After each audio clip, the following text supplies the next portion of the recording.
অস্ট্রেলিয়ার সিডনিতে শুরু হয়েছে এক ব্যতিক্রমী ফুটবল ক্যাম্প। এখানে এসেছেন আফগান শরণার্থী নারীরা, যারা নিজের দেশে মাঠে নামার কথা চিন্তাই করতে পারতেন না।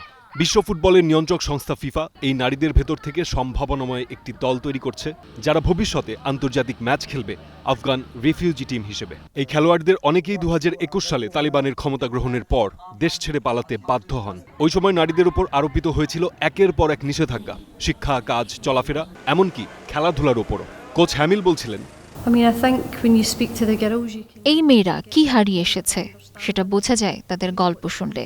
তারা এখন নিরাপদে আছে, তবে ভবিষ্যতে তাদের পাশে থাকার জন্য আমরা এই ক্যাম্পগুলোর পরেও সাহায্য করে যাব।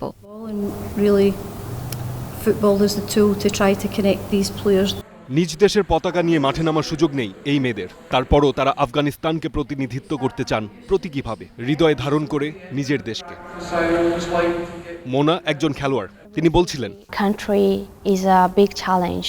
আমরা জানি জাতীয় দলের হয়ে খেলার সুযোগ নেই, তবু আমরা আফগানিস্তানের নামকে ধারণ করে নিয়ে যাচ্ছি। শুধু অস্ট্রেলিয়াতেই নয়, ইউরোপ এমনকি আফগানিস্তানেও অনেক মেয়ে এখন আমাদের দেখে অনুপ্রাণিত হচ্ছে।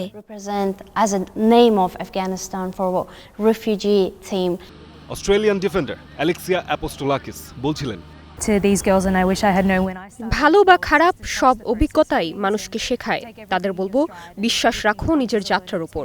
তোমরা যে কঠিন পরিস্থিতি পার করেছো তা অনেকের পক্ষে সম্ভব নয়।